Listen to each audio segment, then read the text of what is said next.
بسم الله الرحمن الرحيم. السلام عليكم ورحمة الله وبركاته.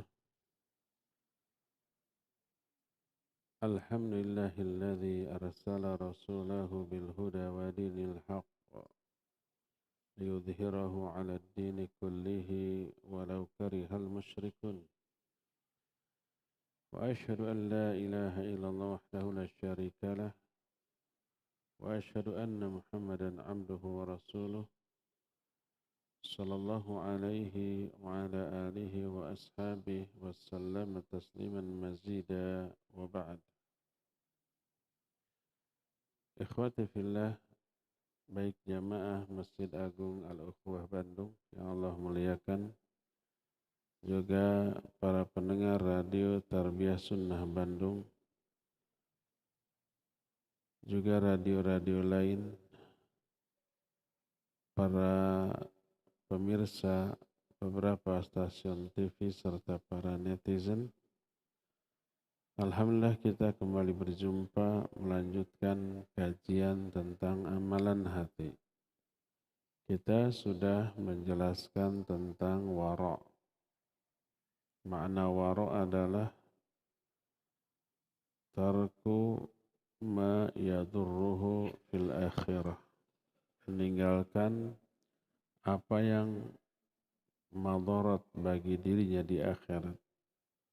Meninggalkan dosa, meninggalkan maksiat, meninggalkan apapun yang bisa menimbulkan madarat, mengundang azab di akhirat, menahan diri dari hal itu, itulah wara'.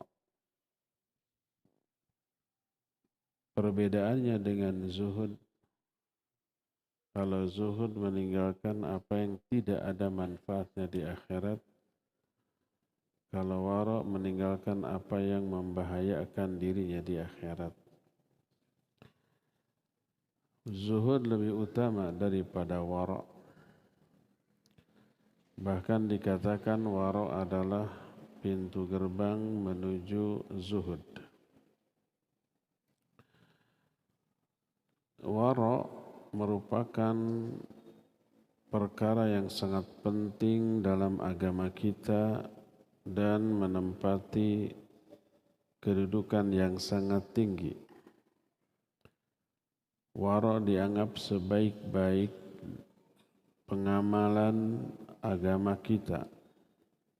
Sebagaimana hadis yang diterima dari Sa'ad bin Abi Waqqas, juga Ibnu Abbas, Ibnu Umar, Aisyah dan Abu Hurairah radhiyallahu anhu, dikeluarkan oleh Imam Al-Bazzar dengan sanad yang sahih, berkata Nabi alaihi salatu wassalam, fadlul ilmi ahabbu ilayya min fadlil ibadah wa khairu dinikum al-wara'. Keutamaan ilmu lebih aku sukai daripada keutamaan ibadah. Maksud lebih aku sukai adalah lebih banyak pahala dan manfaatnya sebagaimana diterangkan oleh para ulama. Sehingga maksud fadlul ilmi ahabbu ilayya min fadlil ibadah, bahwa ilmu lebih banyak pahala dan manfaatnya dibanding ibadah. Alasannya karena ibadah disebut dengan amal qasir, sedangkan ilmu amal muta'addi. Amal qasir itu amalan yang terbatas, manfaat dan pahalanya hanya untuk diri sendiri. Adapun ilmu disebut amal muta'addi karena manfaatnya juga untuk orang lain. Sehingga mengajarkan ilmu syar'i lebih utama daripada salat sunnah. Kedua, kalau amal qasir hanya dapat pahala selama beramal. Beres beramal, beres pahala, terputus. Adapun ilmu tidak hanya melahirkan pahala ketika belajar, ketika mengajarkannya, ketika mengamalkannya, ketika mendakwahkannya, bahkan setelah semua itu berlalu, pahala dari ilmu tetap mengalir. Orang yang sudah mengajar lalu tidur, dalam tidurnya dia dapat pahala. Bukan pahala dari tidurnya, tapi pahala dari ilmu yang sudah diajarkannya. Mungkin ilmu yang sudah diajarkannya diamalkan oleh orang lain. Dia tidur, muridnya mengamalkan ilmu. Bahkan setelah dia mati, manfaat dari ilmu mengalir terus ke alam kubur. Ini yang menjadi alasan kenapa keutamaan ilmu lebih aku sukai daripada keutamaan ibadah. Makanya berkata Imam Syafi'i, at-tafakkuru fil ilmi sa'ah khairun wa ahabbu ilayya min salati alfi rakaat. Berfikir belajar tentang ilmu sesaat saja lebih baik dan lebih aku sukai daripada salat sunat sekalipun 1000 rakaat. Lalu di akhir hadis ini Nabi menyatakan wa khairu dinikum al-wara. Sebaik-baik agama kalian adalah wara. Ketika menerangkan hadis ini berkata para ulama, fadlul ilmi ahabbu ilayya min fadlil ibadah dalilun ala anna al-inshighala bil ilmi syar'i afdalu min al-inshighal bi nawafilil ibadat. Keutamaan ilmu lebih aku sukai daripada keutamaan ibadah menjadi dalil bahwa menyibukkan diri dengan ilmu syar'i lebih utama daripada menyibukkan diri dengan ibadah-ibadah yang sunnah. Adapun kalimat dalam hadis wa khairu dinikum al-wara, sebaik-baik agama kalian adalah wara, dalilun ala anna al-wara min afdali ma taqarraba bihil mutaqarribuna ila Allah. Kalimat yang menyatakan sebaik-baik agama kalian adalah wara menjadi dalil bahwa wara adalah cara bertaqarrub kepada Allah yang terbaik. Cara terbaik bertaqarrub kepada Allah dengan cara wara. Kita menahan diri dari dosa ketika kesempatan berdosa itu ada di hadapan mata, kita jauhi, itu ibadah yang agung. Itu taqarrub yang paling afdal. Tak semua orang mampu menepis keinginan untuk berdosa.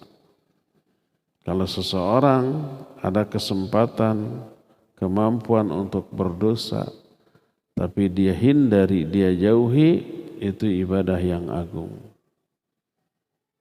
Dan itu amal soleh yang luar biasa. Sudah kita kemukakan dalilnya, salah satunya adalah 3 orang yang berteduh di gua, lalu longsor, guanya tertutup batu, tidak bisa keluar. Lalu 3-tiganya bertawasul kepada amal soleh. Dan doanya dengan bertawasul ke amal soleh masing-masing diterima oleh Allah dan pintu gua itu terbuka.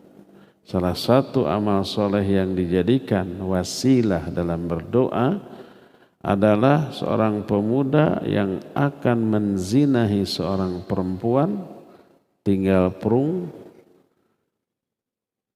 Tapi perempuan itu berkata, ittaqillah, wa la taksiril khatam illa bihaqqih. Bertakwalah kamu kepada Allah dan jangan kamu rusakkan cincin kecuali dengan haknya. Artinya nggak boleh. Akhirnya dia takut kemudian mengurungkan niatnya, membatalkan keinginannya untuk berbuat dosa.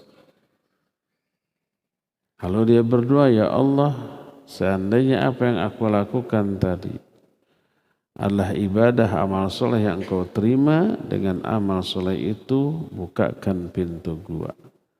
Lalu dikabul dan terbukalah pintu gua. Lalu ketiga-tiganya bisa keluar. Ini menunjukkan sikap wara'. Dia membatalkan amal buruk, padahal tak ada yang menghalangi untuk melanjutkannya kecuali rasa takutnya kepada Allah, dan ini wara'.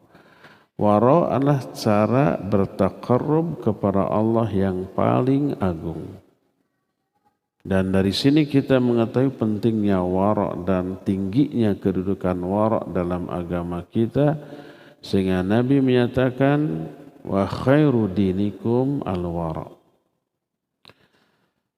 Dari Abu Hurairah radhiyallahu an, Rasul sallallahu alaihi wasallam bersabda, ya Aba Hurairah, kun wari'an takun 'abdan nas. Hai Abu Hurairah, jadilah kamu orang yang wara', maka kamu akan menjadi 'abdan nas. Maksud 'abdan nas adalah manusia yang paling menghambakan diri kepada Allah Azza wa Jalla.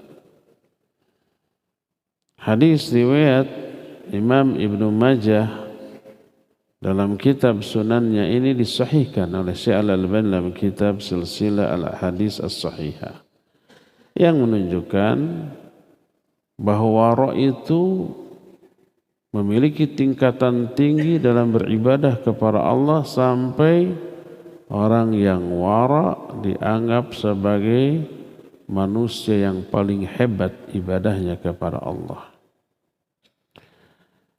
Berkata Aisyah radhiyallahu anha, innan nas qad dayya'u a'dama dinihim al-wara'. Manusia sudah banyak menyia-nyiakan agama yang paling agung yang mereka miliki, yaitu wara'. Karena ketika wara' hilang, tak ubahnya seperti rem yang blong. Wara' ini pengerem kita dari dosa dan maksiat. Karena wara' adalah sikap menjaga diri dari dosa dan maksiat, dari semua yang membahayakan dia. Ketika wara' tidak ada, ibarat kendaraan yang remnya blong, sudah. Orang Sunda bilang tunggul dirurut, catang dirumpak.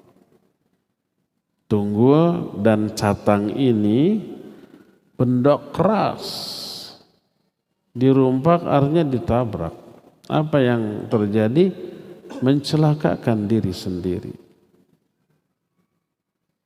Orang Sunda bilang nenggar cadas gitu ya. Cadas itu kan batu yang keras ditenggar, ditubruk sama kita. Ya kita yang benjut. Tanpa ada rem, kebablasan. Tanpa ada wara', seseorang akan terjerumus dalam dosa dan maksiat. Termasuk kebanyakan orang memandang dosa itu hanya melanggar larangan saja. Padahal tidak hanya itu, dosa bisa terjadi karena melalaikan atau lalai dalam menunaikan kewajiban. Kewajibannya ditunaikan, tapi lalai dalam pelaksanaannya. Sholat, orang di dalam sholat banyak berbuat dosa di dalam sholat. Karena apa? Karena banyak kewajiban dalam sholat yang diabaikan. Tidak khusyuk, tidak ikhlas, tidak mutaba'ah. Mutaba'ah itu tidak mencontoh Nabi SAW dalam gerakan sholat dan bacaan sholatnya. Itu wajib di dalam sholat. Yang tidak ikhlas, yang tidak khusyuk, yang tidak mutaba'ah terkena azab. Fawailul lil musallin. Celaka orang yang sholat. Yang sholat diazab bukan karena sholatnya, tapi karena kesalahan yang mereka lakukan dalam sholat. Kesalahannya apa? Sahun, tidak khusyuk. Kesalahannya apa? Riya, tidak ikhlas. Kesalahannya apa? Tidak mutaba'ah, terjerumus ke dalam kebid'ahan. Semua itu tidak membatalkan sholat. Orang yang sholatnya riya, secara fikih sholatnya tidak batal. Orang yang sholatnya tidak khusyuk, secara fikih dia tidak batal. Orang yang melakukan kebid'ahan dalam sholat, sholatnya tidak batal, tapi rusak nilai pahalanya. Itu pun dosa. Orang yang wara' sangat menjaga jangan sampai berbuat dosa di tengah-tengah ibadah. Kalau di luar ibadah sudah dijaga jangan sampai terjerumus ke dalam dosa. Nah, ini dalam ibadah harus lebih lagi. Coba umpamanya kita punya bos yang kita sangat segani. Tapi ketika bos itu tidak ada, kita menjaga nama baik atau citra perusahaan. Jangan sampai mencoreng. Padahal bos tidak mengawasi. Tapi ketika itu terjadi, bos akan tahu, kita akan kena sanksi. Bayangkan kalau langsung di hadapan bosnya, apakah kita berani enggak melakukan sesuatu yang membuat si bos marah? Tentu saja lebih tidak berani lagi. Batuk juga ditahan. Ketika menghadap bos ada yang gatal juga ditahan, tidak digaruk, sikapnya sempurna. Kan gitu. Di hadapan bosnya jauh lebih menjaga diri, jangan sampai berbuat kesalahan. Bayangkan seorang hamba menahan diri dari berbuat dosa dan maksiat di luar ibadah. Ketika di pasar, ketika di mal, ketika di sekolah, ketika di jalan, menahan diri, pandangan dijaga. Mulut juga dijaga, tangan kaki dijaga, jangan sampai terjerumus ke dalam dosa dan maksiat. Itu di luar ibadah. Bayangkan ketika di dalam ibadah, di dalam sholat, harus lebih menjaga. Termasuk menjaga niat, jangan sampai ada unsur riya, ujub, takabur di dalam sholatnya dengan sholatnya. Termasuk kekhusyuan dijaga, jangan sampai melamun di dalam sholatnya. Termasuk gerakan sholat dan bacaan sholatnya dijaga, jangan sampai nambah, mengurangi atau merubah, karena itu bisa mengundang murka Allah Azza wa Jalla. Orang banyak lalai dalam hal ini, disangkanya menjaga diri dari dosa itu di luar ibadah. Ketika ibadah dia tidak menjaga diri dari dosa selama ibadah. Tidak menjaga diri dari aspek keikhlasan, ada unsur ya, tidak menjaga diri dari aspek kekhusyuan, dia melamun, tidak menjaga diri dari aspek kebid'ahan, dia melakukan sesuatu yang tidak diajarkan oleh Nabi SAW di dalam sholatnya. Juga waktu tidak di awal waktu, juga pelaksanaan tidak berjamaah di masjid bersama imam. Itu semua kewajiban-kewajiban. Banyak orang lalai lalu terjerumus. Banyak orang lalai tidak berjamaah di masjid tanpa uzur, tidak di awal waktu, dan seterusnya. Dia tidak wara' dalam ibadah. Banyak terjerumus dalam dosa dalam ibadah. Nyaris semua orang tidak bisa selamat dari dosa yang dia lakukan dalam ibadah. Maka pantas beres sholat, Nabi SAW mengajarkan assalamualaikum kanan, assalamualaikum kiri. Yang pertama kali diucapkanlah istighfar, astagfirullah, astagfirullah, astagfirullah, 3 kali. Meminta ampunan atas dosa selama melakukan sholat. bukan alhamdulillah. Banyak orang Assalamualaikum, alhamdulillah. Pertama menyelisihi sunnah, Nabi istighfar dan memerintahkan untuk istighfar. Yang kedua, seolah-olah sholatnya sempurna, tidak ada kekeliruan, kekurangan, kesalahan, jadi alhamdulillah. Keliru dia, salah. Jadi ini yang sudah banyak diabaikan oleh manusia. Kata Aisyah, innan nasa qad dhayya'u a'dhama dinihim al-wara'. Manusia sudah banyak mengabaikan bagian agama yang paling agung dari agama mereka, yaitu al-wara'. Ucapan Aisyah ini bisa kita temukan dalam kitab Al-Musannaf Susunan Imam Ibnu Abi Syaibah.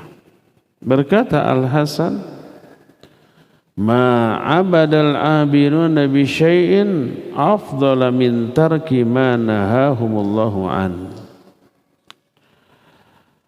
Kata Al-Hasan, tidaklah seorang hamba beribadah dengan satu amalan yang lebih utama dibanding amalan berupa meninggalkan apa yang dilarang oleh Allah Azza wa Jalla. Jadi seutama-utama ibadah yang dilakukan oleh seorang hamba adalah meninggalkan apa yang Allah larang ketika dia berada di momen yang mendesak dia untuk melakukan hal yang terlarang. Dan itu berat loh. Ada sebuah kesempatan melakukan dosa, ada kesenangan di sana, ada desakan untuk melakukan dosa itu, tapi dia tahan, kemudian dia hindari. Dan itu banyak. Contoh umpamanya majelis ngerumpi ini, teman-teman ngerumpi berbuat ghibah, kita ada di sana. Pertama, ngerumpi itu menyenangkan. Yang keduanya, menghindarinya itu berat, nggak enak ke teman-teman. Kalau kita nggak ikut ngerumpi, nggak ikut ngomongin orang, apalagi kita melarang, jangan gitu dosa. Lalu meninggalkan masjid itu kan berat ya. Karena perasaan, aduh nggak enak ke teman-teman nih, masa lagi seru-serunya kita pergi meninggalkan. Jadi berat. Orang yang mampu menghindarkan diri dari hal itu adalah orang yang luar biasa. Dan itu adalah ibadah yang paling afdal. Seperti tadi, seorang pemuda yang tinggal melakukan perzinahan tanpa halangan apapun, dia tinggalkan, dia cancel, dia batalkan. Itu ibadah yang paling afdal. Sebagaimana yang tadi dijelaskan, Al-Hasan menyatakan ma'abadal abiduna bi syai'in afdala min tarki ma nahahumullahu an. Tidak ada satu ibadah yang dilakukan seorang hamba yang lebih afdal dibanding meninggalkan apa yang Allah larang. Dan inilah hakikat dari ajaran Islam. Ini pula hakikat dari kewajiban hijrah. Kata Nabi SAW, al-muslimu man salimal muslimuna min lisanihi wa yadihi wal muhajiruna man hajara ma nahahumullahu an. Seorang muslim adalah orang yang muslim lainnya selamat dari lisannya dan dari tangannya, dan seorang muhajir, hakikat hijrah yang sebenarnya adalah meninggalkan apa-apa yang dilarang oleh Allah dan Rasulnya. Dalam bagian lain berkata Al-Hasan, afdalul ilmi al-wara' wa tafakkur. Seutama-utama ilmu adalah sikap wara' dan berfikir. Dan inilah hakikat dari ilmu itu adalah buah. yang lahir setelah mempelajari ilmu. Maka ketika para ulama membahas sebuah ayat, innama yakhshallaha min ibadihil ulama, hanyalah orang-orang yang takut kepada Allah di kalangan hambanya, orang-orang yang berilmu. Mereka mengatakan laisal ilmu bikathratir riwayat. Dalam ungkapan lain, laisal ilmu bikathratil hadis. Wa innamal ilmu bikathratil khasyah. Ilmu itu bukan dengan menghafalkan banyak riwayat, banyak hadis. Tapi ilmu ditentukan oleh banyaknya rasa takut kepada Allah Subhanahu wa taala. Makin berilmu harusnya makin takut kepada Allah. Dan itulah ukuran dari ilmu seseorang, dilihat dari rasa takutnya kepada Allah, imannya, dan aplikasi dari iman itu dalam bentuk kemuliaan akhlak. Makanya Al-Hasan menyatakan afdalul ilmi al-wara wa tafakkur. Seutama-utama ilmu maknanya seutama-utama buah dari ilmu, hasil dari ilmu adalah sikap wara. Ilmu itu harus membuat kita mampu menjaga diri dari semua yang mengundang murka Allah, semua yang menyebabkan turunnya azab Allah. Kita jaga diri kita dari hal itu, dan itulah hakikat dari ilmu. Orang yang paling takut kepada Allah di kalangan hambanya adalah orang yang berilmu. Ilmunya yang melahirkan rasa takut. Rasa takut ini melahirkan sikap wara, menahan diri dari semua yang dimurkai oleh Allah Azza wa Jalla, karena kemurkaan Allah membahayakan dan memadaratkan kita dunia sampai akhirat. Sedangkan wara adalah meninggalkan apa yang membahayakan kita dunia sampai akhirat. Berkata Tawus bin Kaisan rahimahullah, mathalul Islam kamathalis syajarah, fasluha asy-syahadah wa thamaruha al-wara. La khaira fi syajaratin la thamara laha wa la khaira fi insanin la war'a lah. Islam diumpamakan seperti pohon. Akarnya adalah dua kalimat syahadat. Buahnya adalah wara. Buah dari dua kalimat syahadat adalah wara. Maka tidak ada kebaikan bagi sebuah pohon yang tidak berbuah. Dan tidak ada kebaikan dalam diri seseorang yang tidak memiliki sikap wara. Allah berfirman, fa'lam annahu la ilaha illallah. Ketahuilah tentang la ilaha illallah. Pelajari, fahami kalimat tauhid la ilaha illallah. Pelajari itu. Kenapa ini harus dipelajari? Karena buahnya sangat manis. Apa buah dari la ilaha illallah? Salah satunya adalah kemuliaan akhlak. Dan kemuliaan akhlak salah satunya lahir dari sikap wara. Kenapa wara bisa melahirkan kemuliaan akhlak? Karena wara itu menjaga diri dari semua hal yang merugikan diri kita, termasuk perilaku, ucapan, sikap. Jangan sampai sikap kita, perilaku kita, ucapan kita melahirkan dosa. Menyinggung orang, menyakiti orang, mengganggu orang, itu kan dosa. Jaga diri kita, itu sikap wara. Dan itu aplikasi iman. Makanya tak heran kalau Nabi SAW menyatakan, man kana yu'minu billahi wal yawmil akhir falyaqul khairan aw liyasmut, falyukrim dhaifah, falyukrim jarahu. Siapa yang iman kepada Allah dan hari akhir, ini tauhid, hendaklah diaplikasikan dalam bentuk kemuliaan akhlak. Ngomong yang baik atau diam. Muliakan tamu, muliakan tetangga, itu kemuliaan akhlak. Tauhid harus diaplikasikan dalam bentuk kemuliaan akhlak. Mulianya akhlak bentuk nyata dari sikap wara'. Karena akhlak yang baik menyenangkan semua orang.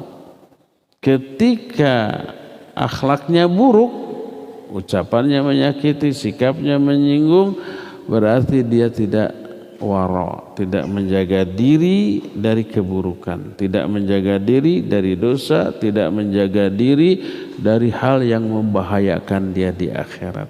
Menyakiti orang itu dosa, menimbulkan, mengundang murka, azab dunia akhirat, menggerus iman kita tuh. Iman kita terkikis dengan keburukan akhlak. Kata Nabi SAW, wallahi la yu'minu, wallahi la yu'minu, wallahi la yu'minu. Demi Allah tidak beriman, demi Allah tidak beriman, demi Allah tidak beriman. 3 kali diawali oleh sumpah, diulang 3 kali. Menunjukkan takkid, penegasan, menekankan tidak berimannya seseorang. Lalu ditanya, man ya Rasulullah, siapa yang enggak beriman? Beliau menjawab, man la ya'manu jaruhu bawa'iqahu. Orang yang tetangganya tidak merasa aman dari gangguannya. Yang suka mengganggu tetangga, mengganggu orang lain dengan ucapan dan perilaku, menyakiti, menyinggung, itu orang demi Allah tidak beriman, sampai diulang 3 kali. Buruknya akhlak menunjukkan tidak adanya wara'. Tidak adanya wara' dinyatakan oleh Nabi SAW tidak adanya iman. Orang yang tidak punya wara' nggak ada kebaikan, yang ada keburukan. Dia dosa, maksiat, menyinggung, menyakiti, mengganggu, membuat orang lain tidak nyaman dari gangguannya. Nggak ada kebaikan dalam diri seorang seperti itu. Pohon tak berbuah agak mending, masih ada manfaatnya. Bisa dipakai untuk berteduh, bisa menyejukkan udara, menyaring polusi udara, bisa menyerap air, bisa menyuburkan tanah gitu kan. Itu agak mending walaupun tidak berbuah. Tapi orang yang tidak ada sikap wara', nggak ada kebaikan dari dirinya. Itu ungkapan Taus bin Kaisan. Jadi Islam diumpamakan seperti pohon. Akarnya 2 kalimat syahadat, buahnya adalah wara'.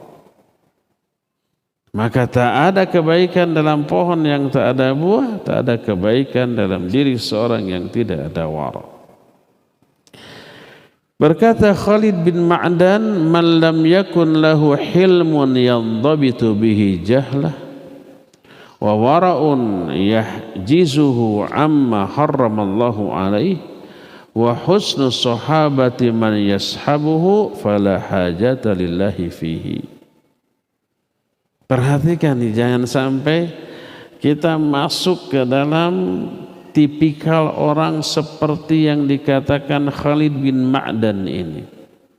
Dia berkata, siapa orang yang tidak memiliki sifat hilm dalam dirinya yang menjaga dia dari perbuatan bodoh.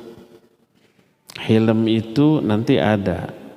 Salah satu di antara amalan hati hilm, semacam sabar, semacam semacam dia itu kalau bertindak penuh perhitungan, kalau berucap difikirkan, dipikir, dibolak-balik, dibeweng, diutahkan, setelah nyata ini manfaat dikatakan. Itu hilm. Siapa orang yang tidak memiliki sifat hilm yang bisa menjaga diri dia dari kebodohan, ucapan yang bodoh, perilaku yang bodoh, itu bisa dijaga oleh sifat hilm. Siapa orang yang tidak memiliki sifat hilm yang bisa menjaga dia dari kebodohan, dan tidak memiliki sifat wara yang bisa mencegah dia dari perbuatan yang Allah haramkan, dan tidak memiliki kemuliaan akhlak ketika bersahabat dengan kawannya, maka fala hajata lillahi fihi, Allah enggak butuh orang seperti itu. Orang yang tidak memiliki tiga sifat, hilm, wara, dan kemuliaan akhlak, Allah enggak butuh. Makna Allah enggak butuh, Allah hinakan dia, Allah enggak akan pedulikan dia, Allah abaikan dia di dunia.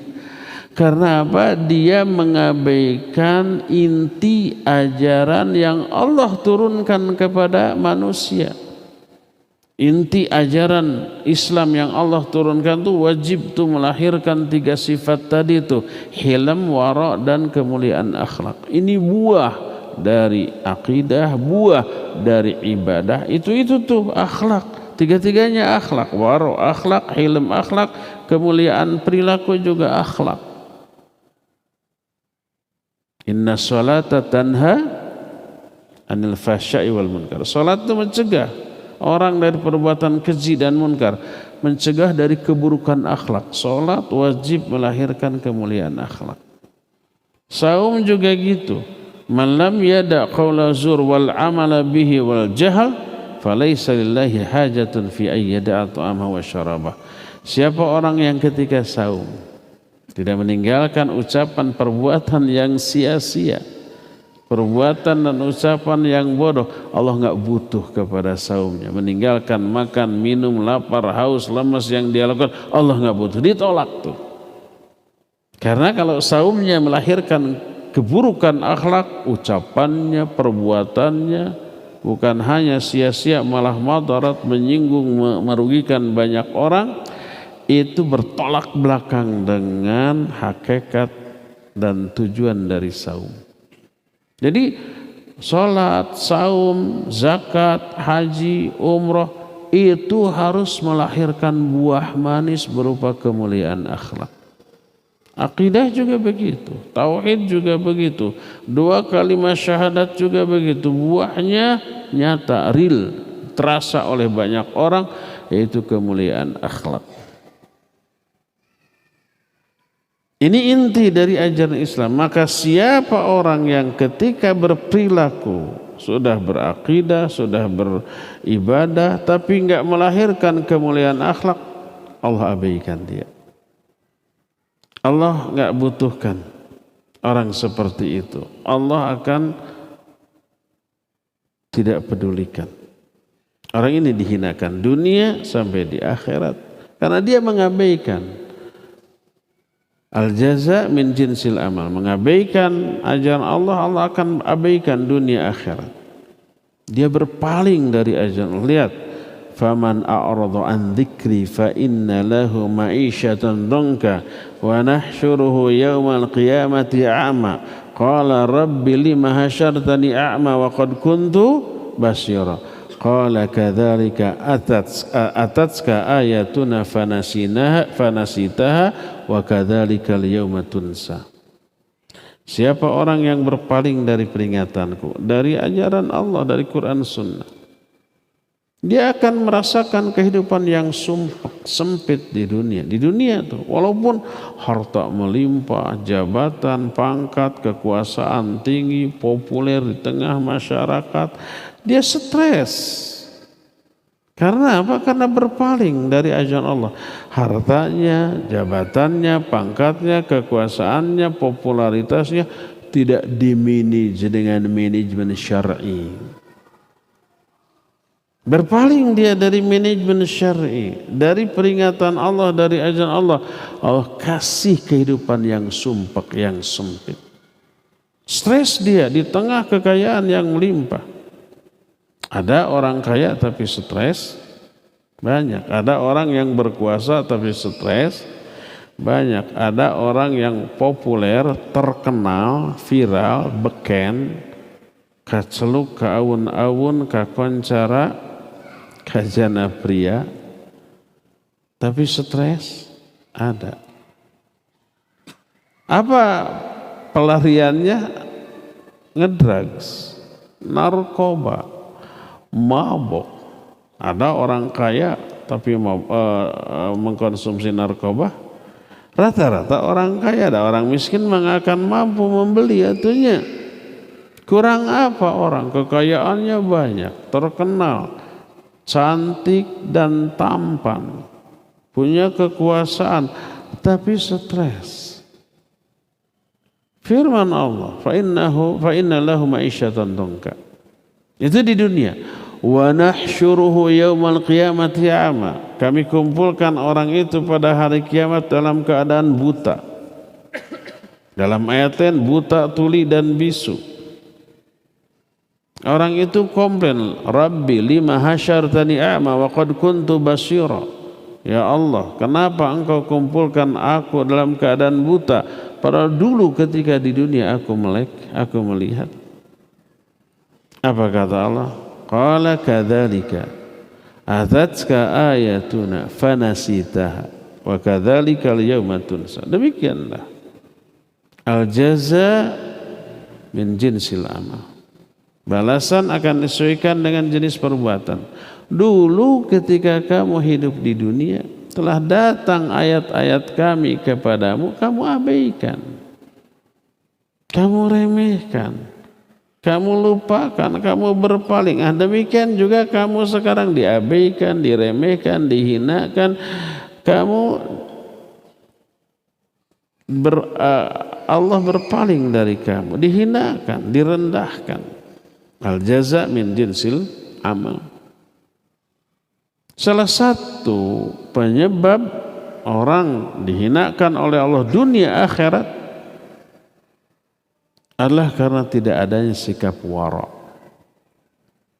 Jadi kata Khalid bin Ma'dan, siapa orang yang tidak memiliki sikap hilm yang bisa menghalangi dia dari kebodohan, dari perbuatan bodoh, tidak memiliki wara yang menghalangi dari hal-hal yang Allah haramkan, tidak memiliki kemuliaan akhlak ketika bersahabat dengan kawan-kawannya, Allah nggak butuh dia.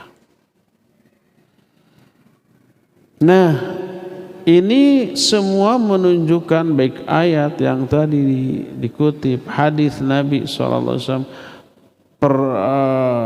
ucapan para sahabat, para ulama tentang wara menunjukkan agungnya wara, pentingnya wara. Wara ini buah real yang nyata dari pelaksanaan dari agama ini. Baik aspek tauhidnya, aspek ibadahnya, itu harus melahirkan buah yang manis berupa wara. Dengan wara, orang lain selamat dari kejahatan kita. Dan itu hakikat dari keislaman seseorang. Al-muslimu man salimal muslimuna min lisanihi wa yadihi. Seorang muslim yang hakiki adalah muslim yang muslim lainnya selamat dari ucapannya, selamat dari gangguan kejahatan ucapannya dan juga tangannya. Itu hakikat dari keislaman seorang. Wara, menjaga diri dari lisan dan perbuatan yang mengundang murka dan azab Allah Azza wa Jalla. Jadi terlihat banget sangat super pentingnya sikap wara dalam pandangan agama kita, sampai Nabi menyatakan itu sebaik-baik agama kalian. Khairu dinikum al-wara. Pantas apabila sikap wara menimbulkan ketenangan, dan sebaliknya dari wara yaitu dosa melahirkan keresahan dan kegelisahan. Sebagaimana terungkap dalam beberapa hadis, Nabi SAW menyatakan, da' ma yaribuk ila ma la yaribuk. Tinggalkan apa yang meragukanmu kepada yang tidak meragukanmu. Karena sesuatu yang meragukan menimbulkan keresahan. Berkata Nawas bin Sam'an, ketika bertanya kepada Rasul sallallahu alaihi wasallam tentang albir wal itham. Albir itu kebaikan, al itham itu dosa. Apa itu kebaikan, apa itu dosa? Berkata Nabi sallallahu alaihi wasallam, albirru husnul khuluq wal ithmu ma haka fi sadrik wa karihta ayyattali'a alaihin nas. Albir, kebaikan adalah husnul khuluq, baiknya akhlak. Kenapa albir disebut akhlak yang baik? Para albir itu mencakup juga aspek akidah, aspek ibadah. Tapi kenapa jawab Nabi SAW akhlak? Karena akhlak sekali lagi buah nyata dari akidah yang benar dan ibadah yang benar. Kalau umpamanya setelah mempelajari akidah, meyakini akidah, terus beribadah, ternyata akhlaknya buruk, menunjukkan ibadahnya ditolak oleh Allah. Karena sholat yang benar, sholat yang mencegah dari perbuatan keji dan munkar. Kalau setelah sholat masih keji dan munkar, wail musallin, celaka orang yang sholatnya kayak gitu. Sholatnya tidak bisa mencegah perbuatan keji dan munkar, terancam. Albir husnul khuluq, kebaikan adalah mulianya akhlak. Adapun dosa mahaka fi sadrik wa karihta ayyatulya alhinnas. Dosa itu adalah apa yang terbersit di dalam hati berupa keresahan, dan kamu tidak suka kalau orang lain mengetahui hal itu. Itu dosa. Ketika menerangkan hadis ini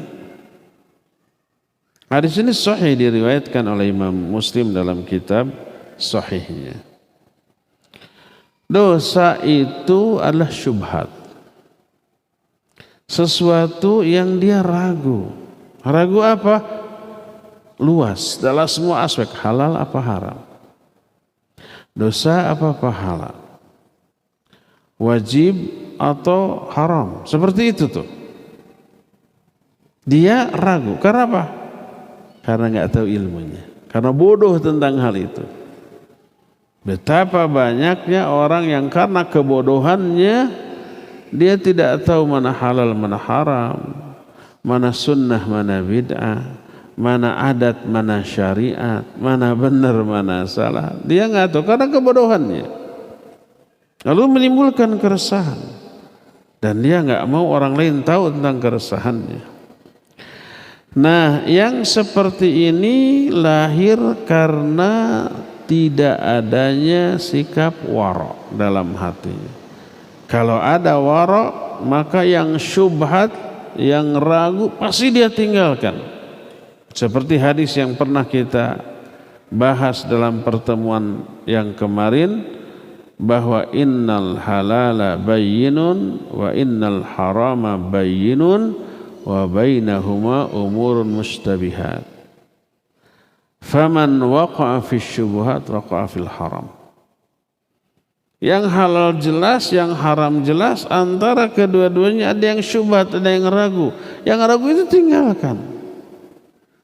Siapa orang yang terjerumus ke dalam yang syubhat, dia akan terjerumus ke dalam yang haram. Jadi salah satu sikap waro, yang syubhat tinggalkan. Itu akan melahirkan ketenangan, bukan keraguan seperti tadi. Makanya dalam hadis yang diterima dari Wabisah bin Ma'bad, dia berkata, ji'tu ila Rasulillah sallallahu alaihi wasallam as'aluhu anil bir wal ithm. Aku datang kepada Rasul sallallahu alaihi wasallam bertanya tentang albir dan ithm. Kalau tadi Nawas bin Sam'an, sama tentang albir dan al-ism. Albir itu kebaikan, al-ithm dosa. Tanya, jawabannya sedikit berbeda.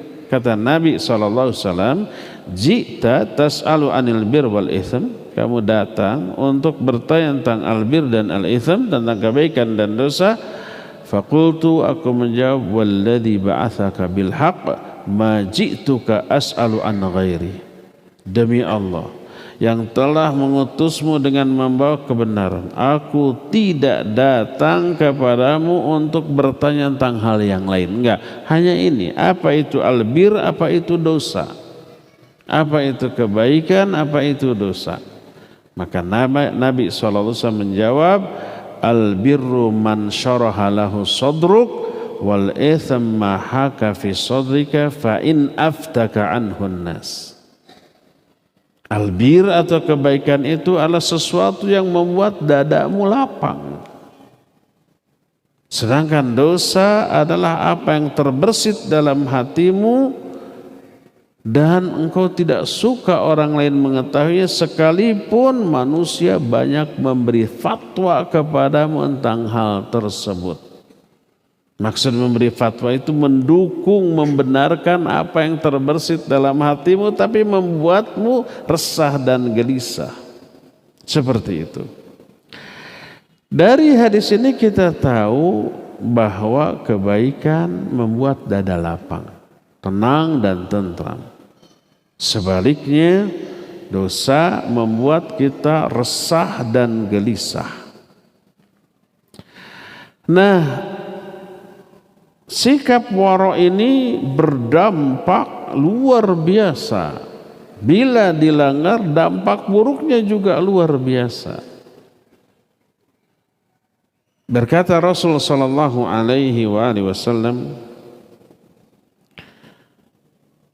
kata beliau, ayyuhan nas innallaha thayyibun la yaqbalu illa thayyiba.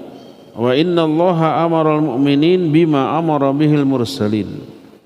Hai manusia, sungguhnya Allah itu maha baik dan tidak akan menerima kecuali yang baik-baik. Yang buruk gak akan Allah terima. Atau jangankan Allah, kita aja yang tidak sempurna, kalau dikasih yang buruk ya kita tolak.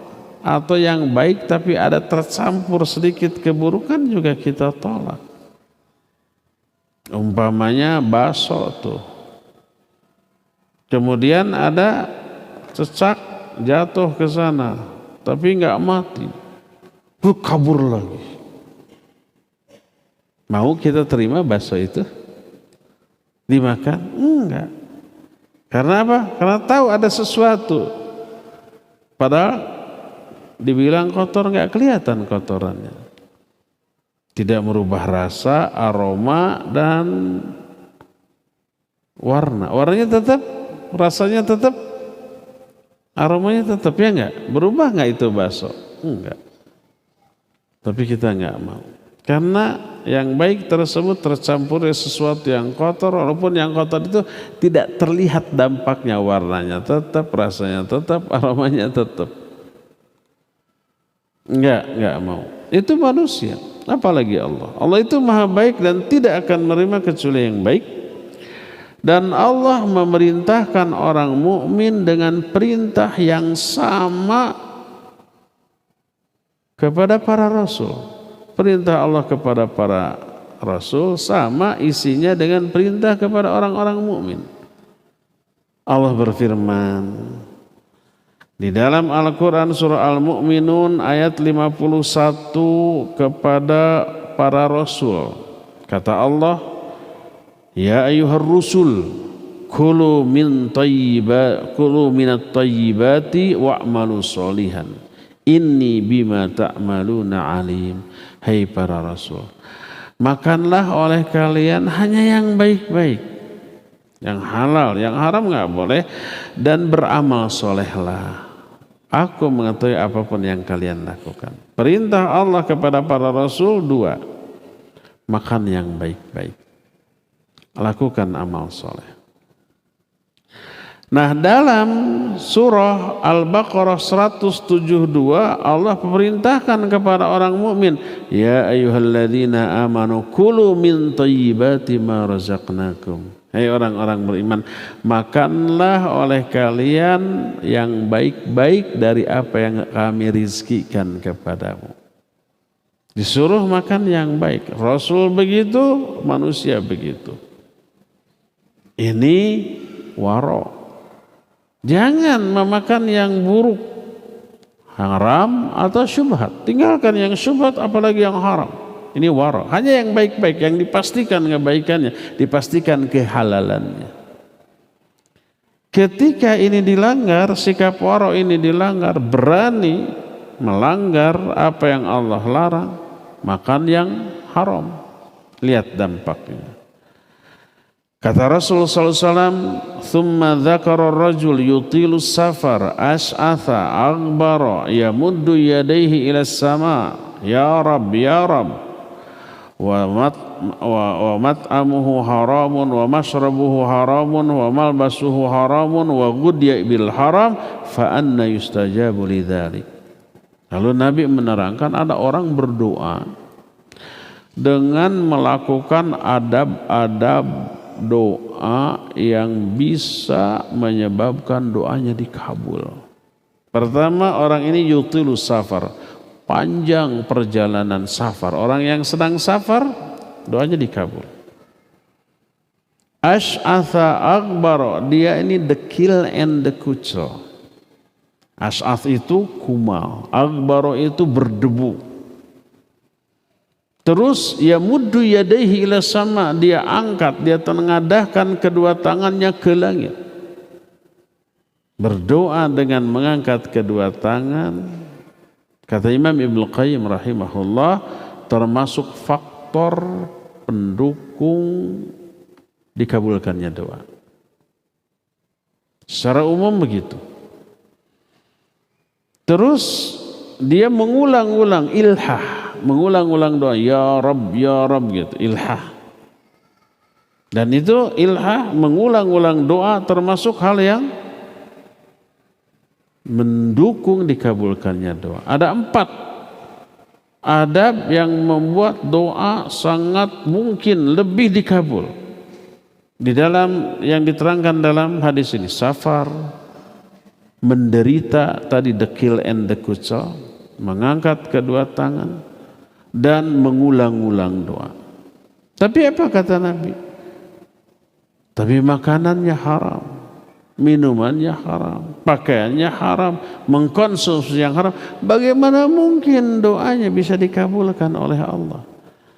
Padahal dia melakukan seluruh faktor pendukung dikabulkannya doa, tapi ditolak mentah-mentah. Dipastikan ditolak mentah-mentah hanya karena barang yang haram, hanya karena tidak ada sikap wara.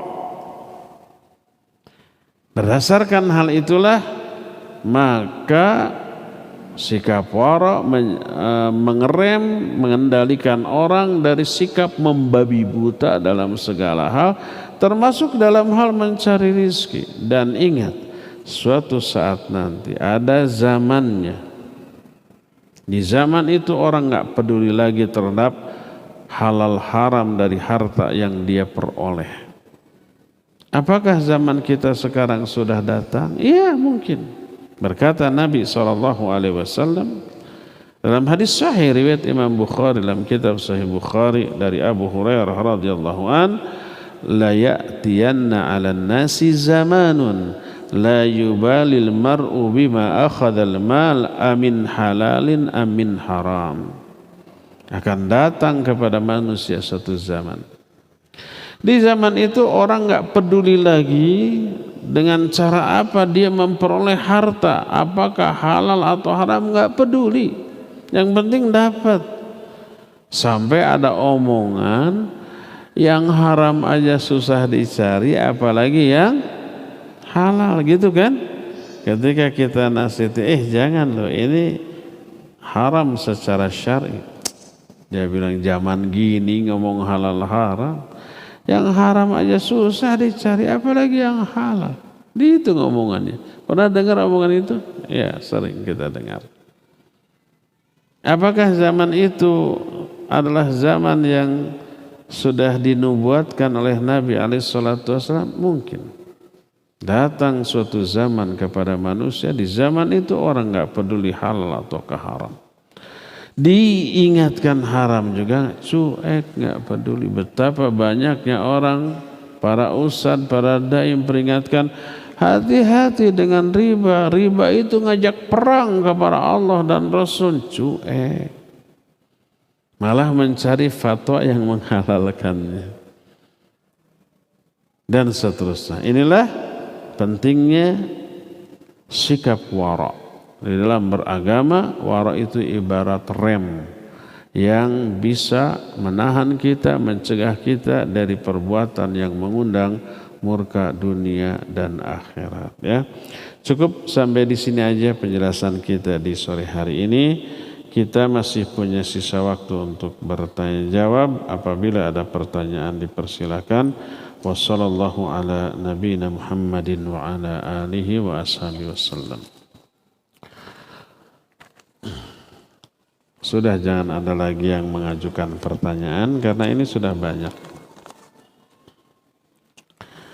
Ustadz, bagaimana cara memelihara hati dari niat yang lurus dan lillahi ta'ala? Sudah diniatkan karena Allah, tapi saat dilaksanakan selewat, hanya sekejap saja terbersit, merasa bangga saat dipuji orang lain. Tapi pertama, ketika kita di awal amalan ikhlas, lalu di tengah amalan muncul keinginan untuk riya, untuk ujub, untuk takabur, cepat ta'awudz, cepat pikiran kita luruskan lagi, fokus lagi.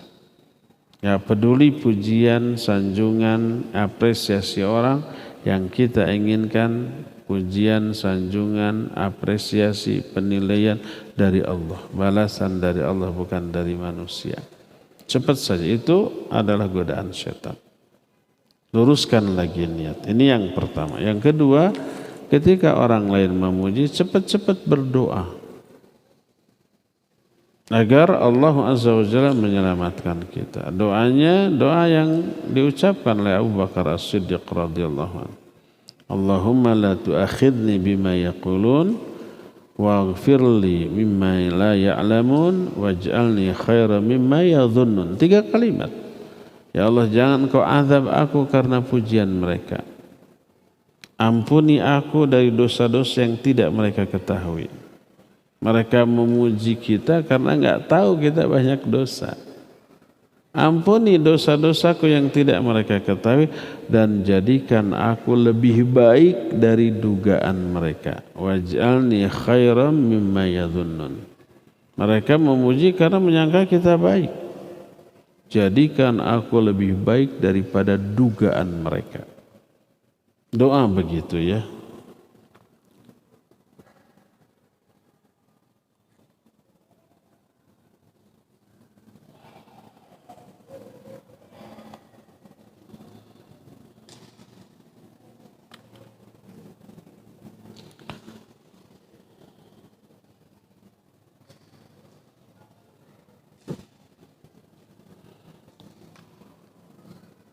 Ini ada yang nulis pertanyaan pakai pensil, disambung pakai ballpoint, jadi liur.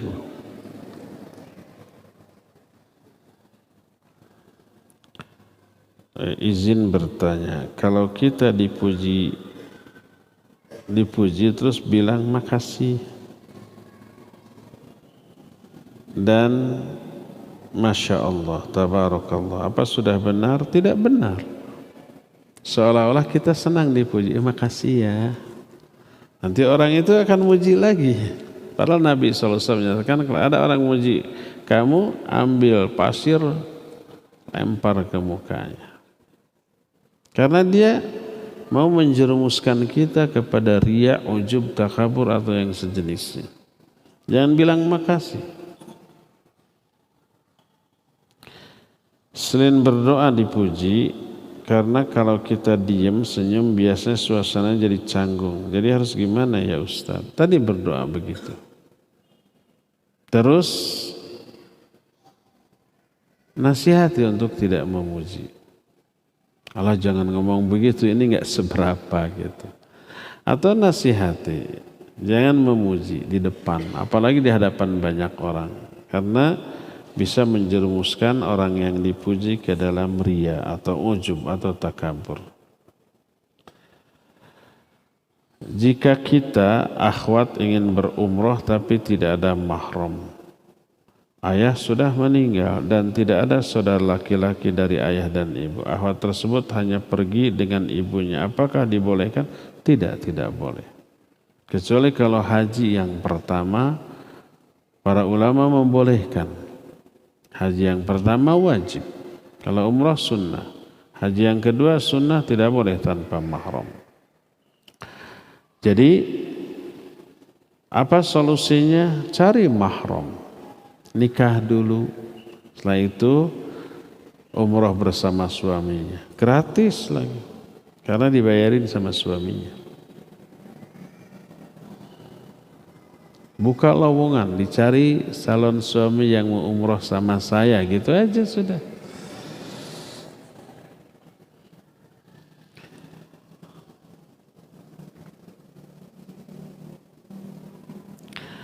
Tadi disebutkan bahwa dosa adalah yang terbersit dalam hati dan membuat resah gelisah. Tapi mengapa susah sekali menasihati para pelaku bid'ah? Mereka mengklaim bahwa amalan bid'ah mereka melahirkan rasa tenang dalam hati mereka sehingga sulit dinasihati karena mereka sudah merasa tentram dengan amalan bid'ah tersebut. Iya, betul. Dulu para sahabat berkata, kita ini susah khusyuk di dalam ibadah dan sholat. Berkata orang Yahudi dan Nasrani, kalau kami mah selalu khusyuk, tenang dalam beribadah. Apa kata? Didengar oleh Ibnu Abbas radhiyallahu anhu. Apa kata Ibnu Abbas? Dia menyatakan apa yang harus dilakukan oleh setan kepada sebuah rumah yang sudah runtuh. Orang Yahudi, Nasrani atau agama lain ketika ibadah dibantu oleh setan untuk khusyuk dan betah di dalam ibadahnya. Karena ibadahnya bukan kepada Allah. Kalau toh kepada Allah dengan cara yang tidak disyariatkan oleh Allah, itu dipastikan ditolak. Setan tidak akan mengganggu, malah mensupport, ayo sing khusyuk. Adapun orang mukmin ibadahnya benar kepada Allah, cara ibadahnya benar kepada Allah dengan cara yang Allah syariatkan. Kalau dibiarkan bisa sempurna mereka, setan rugi, makanya digoda. Itu yang menyebabkan ahlus sunnah susah khusyuk. Bisa, tapi ini jangan jadi dalil. Saya mah ada susah khusyuk, ada ahlus sunnah atau nggak boleh jadi. Banyak para ahlus sunnah, para sahabat, termasuk tentu saja Nabi SAW yang pasti benar tapi khusyuk dalam salat, dalam ibadahnya. Makanya berkata Syah bin Suja, apabila seseorang melakukan ibadah yang menyimpang dari tuntunan Rasul SAW, syaitan memasukkan kekhusyuan ke dalam hati mereka sehingga mereka betah, tenang. Itu gak perlu diganggu. Kalau orang berbuat buruk gak perlu diganggu, support aja. Kalau orang umpamanya pergi ke dugem, ke diskotik, gak perlu diganggu, biarkan saja. Tanpa diganggu juga teler mereka, tanpa diganggu juga, tanpa disupport juga udah jingkrak-jingkrak. Memang dari awal niatnya kayak gitu dari rumah, gak akan diganggu, dibiarkan, malah disupport. Jadi memperoleh ketenangan, ketentraman, kesenangan ketika bermaksiat. Tapi yang ke masjid diganggu dari awal atau dari kemarin, dari mulai BC disebar, terus dibaca, mulai diganggu, jangan hadirlah. Terus pas mau berangkat begitu. Sampai di sini pun ketika ngaji tetap diganggu. Itu HP bunyi, gitu. Ada WA, balas dulu, gitu kan? Selalu. Maka ada nggak orang ketika ngaji nyoh HP? Banyak. Ada nggak ketika orang ngaji ngobrol? Banyak. Ada nggak ketika orang ngaji nyenyak, tibra? Banyak. Pas doa masuk majlisnya, bismika Allahumma amutu ahya. Bas beres bubar, alhamdulillahilladzi ahyana ba'dama amatana wa ilaihin nusyur. Oh, niatnya mau bobo di sini, diganggu. Itu yang menjadi penyebab, ya. Oleh karena itulah maka jangan tertipu oleh ketenangan, ketentraman yang didapat dari cara ibadah yang salah. Jangan heran orang yang melakukan perbuatan ini itu kuat loh. Bisa semalaman zikir berpuluh-puluh ribu kali, kuat. Nah, tarawih mah yang bener atau baru 11 rakaat setengah jam ngeleper tuh urut. Tapi zikir semalaman ceceleungan kuat.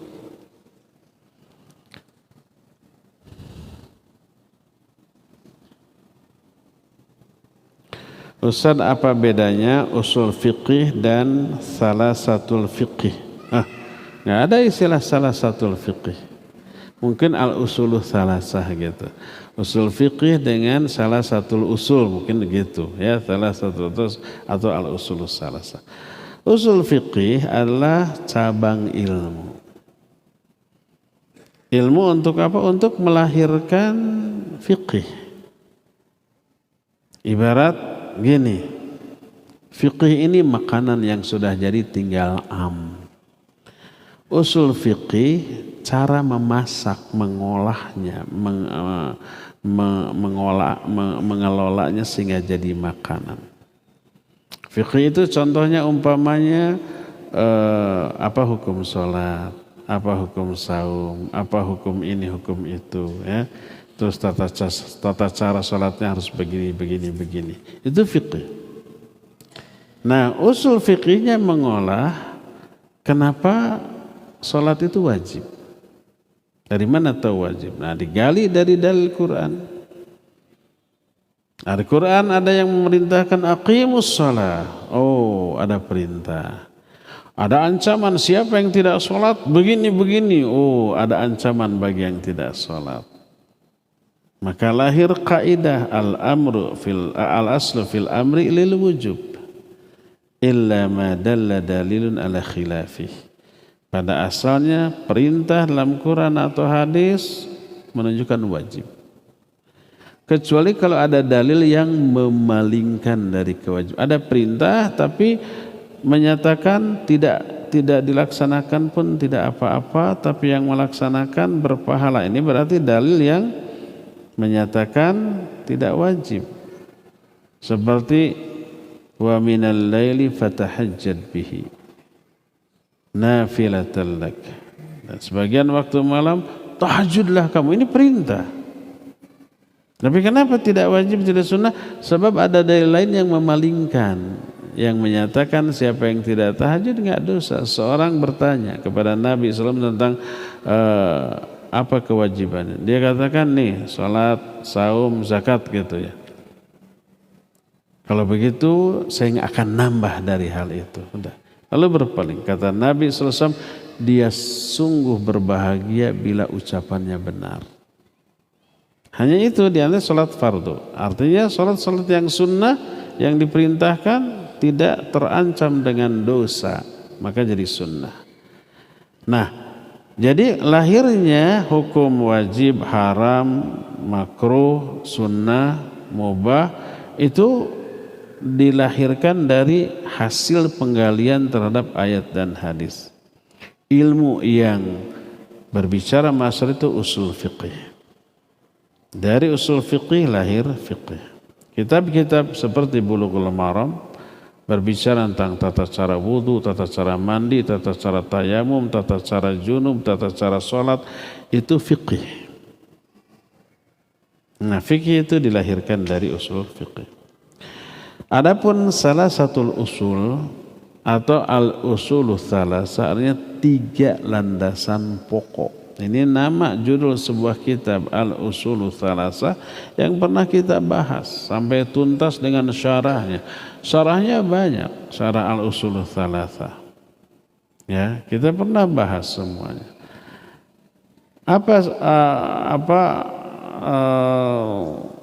Tiga hal yang pokok itu. Pertama mengenal Allah, yang kedua mengenal nabinya, yang ketiga mengenal syariatnya, ajaran Islam. 3 hal pokok.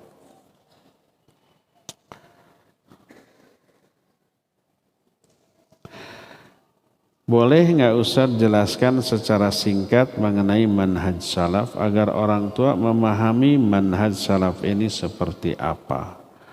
Berharap dengan penjelasan Ustaz orang tua saya jadi paham dan mengerti bahwa kajian salaf bukan kajian garis keras. Boleh? Boleh. Kapan-kapan. Yang dimaksud salaf adalah terdahulu.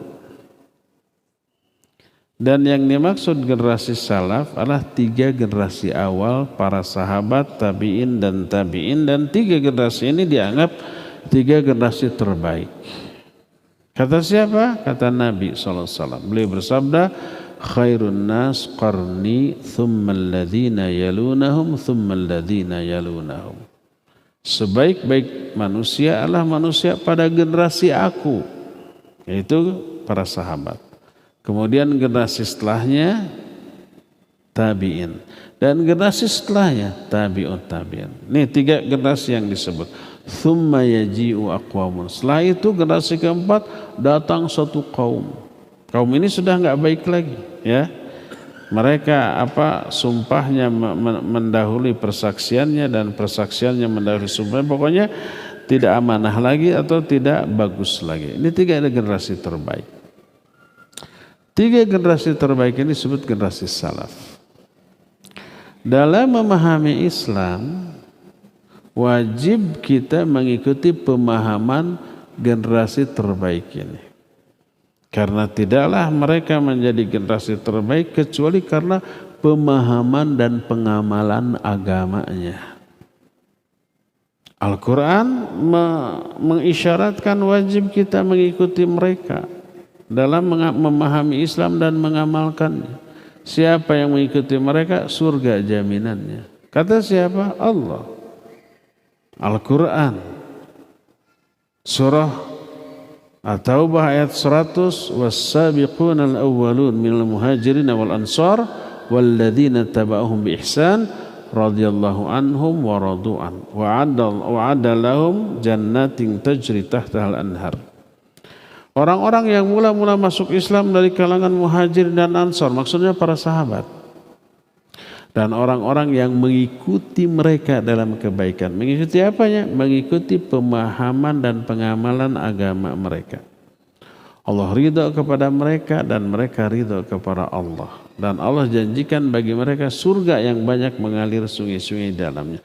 Nah, jaminan surga dan keridhaan Allah tertuju kepada para sahabat dan orang-orang yang mengikuti pemahaman para sahabat.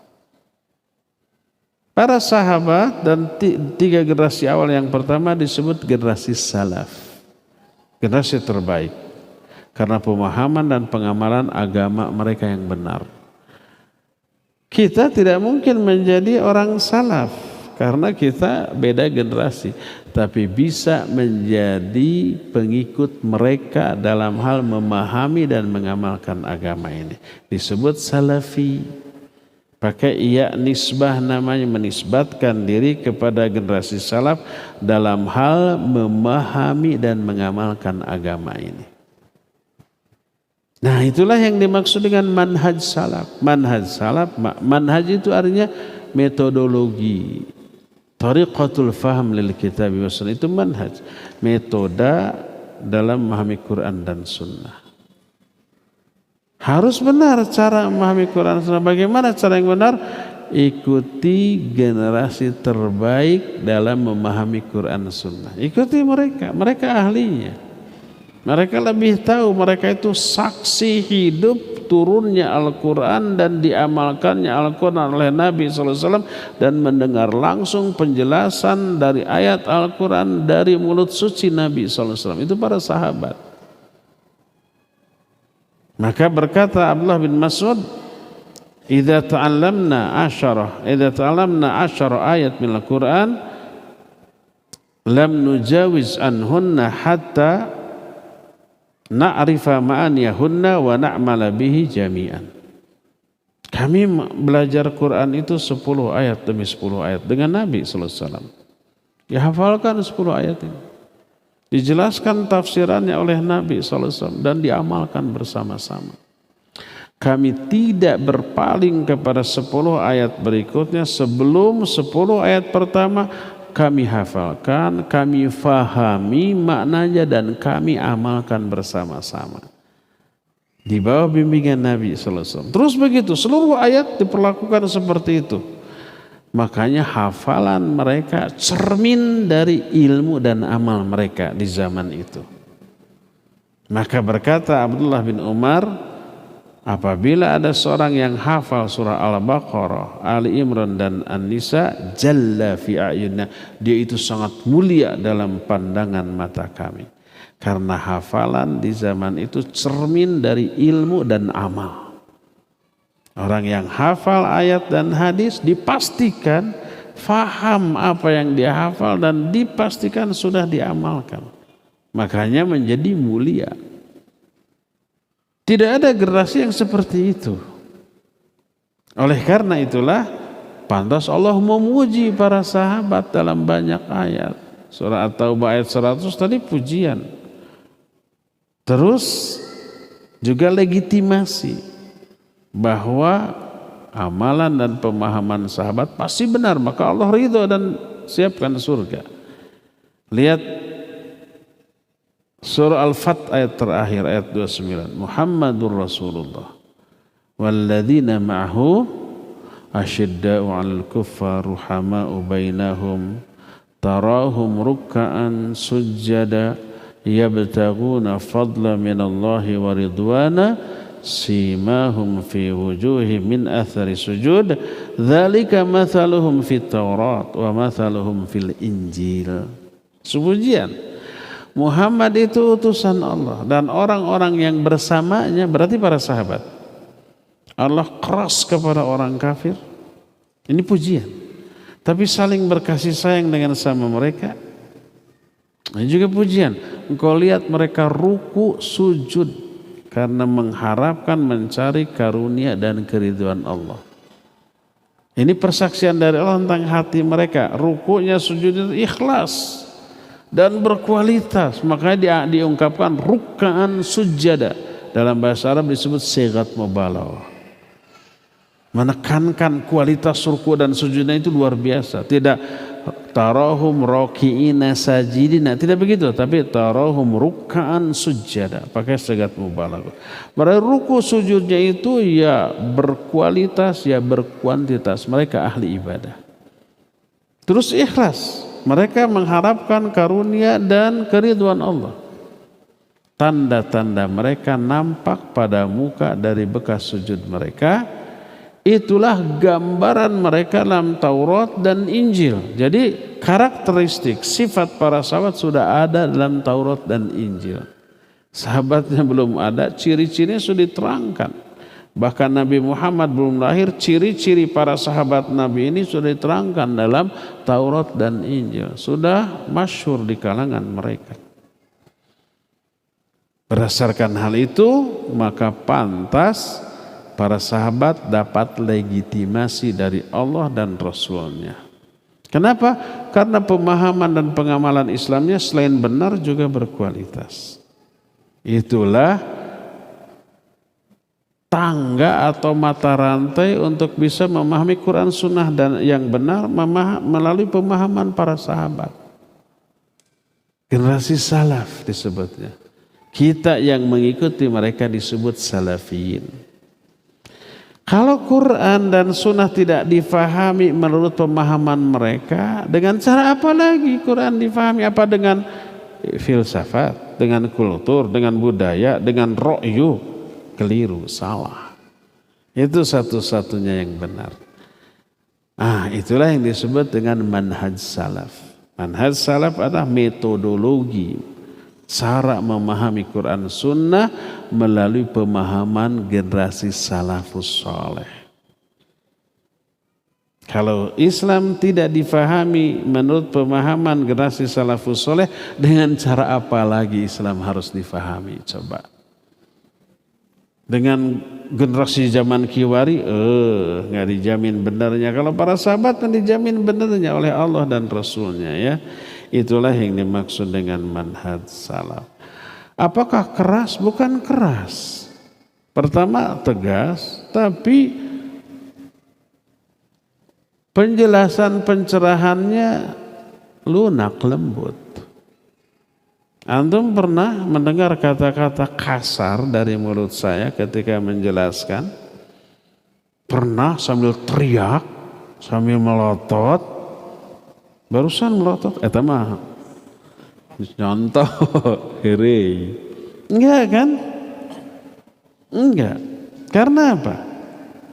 Karena Rasul sallallahu alaihi wasallam memerintahkan kita untuk bersikap lunak dan lemah lembut. Inna rifqa la yakunu fi syai'in illa zana wa la yunza'u min syai'in illa syana. Kelemah lembutan tidaklah ada dalam suatu perkara kecuali akan memperindah perkara itu. Dan tidaklah tercabut kelemah lembutan ini dari suatu perkara kecuali memperburuk perkara itu. Termasuk dakwah, termasuk ta'lim. Kalau disertai dengan kelemah lembutan indah. Kalau kasar, wah, lari orang. Lihat perfirman Allah dalam Ali Imran 159. Fabima rahmati minallah linta lahum. Falau kunta faddan ghalidhal qalb lang faddu min hawlik. Karena rahmat Allah kepada kamu, kamu bersikap lembut, lunak kepada mereka. Seandainya kamu bersikap kasar dan keras kepada mereka, niscaya mereka akan lari meninggalkanmu. Karena buruk kalau keras ini. Makanya harus dibedakan antara tegas dengan keras.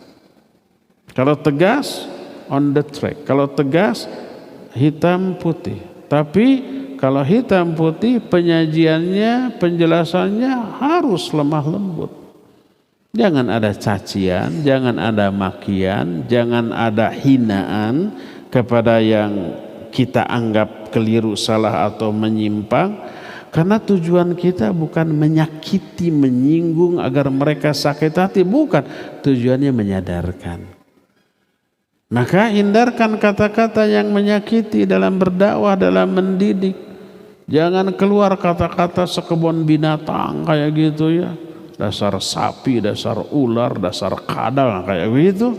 Atau kata-kata yang kotor bukan binatang seperti tolol, bodoh, goblok kayak gitu. Itu mah mencela bukan mendakwah. Itu mah terlarang dalam syariat Islam. La yaskhar qaumun min qaumin asa ayyakunu khairum minhum wala talmizu anfusum wala tanabazu bil alqab. Tuh, janganlah satu kaum mencela kaum yang lain, karena boleh jadi yang dicela lebih baik dari yang mencela. Jangan memberi gelar-gelar yang buruk, jangan saling menghinakan di antara sama kalian. Itu ayat. Kita mau menyampaikan ajaran Islam tapi ayat ini dilanggar, gimana? Menyampaikan ajaran Islam tapi poin ajaran Islam ini diinjak, gimana bisa?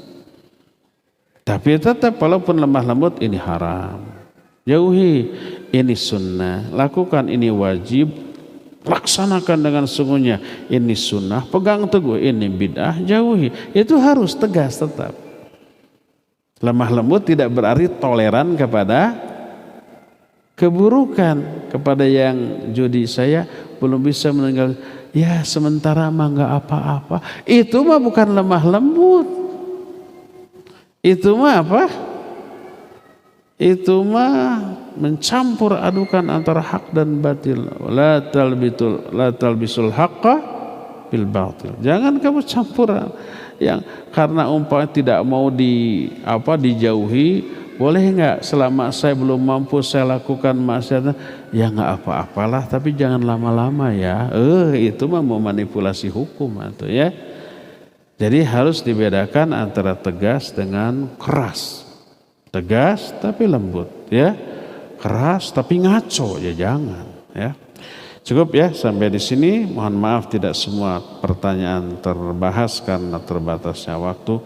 Insyaallah kita akan jumpa kembali di hari Kamis yang akan datang melanjutkan kajian hari ini. Subhanakallahumma bihamdik asyhadu an la ilaha illa anta astaghfiruka wa atubu ilaik. Walhamdulillahirabbil alamin. Wassalamualaikum warahmatullahi wabarakatuh.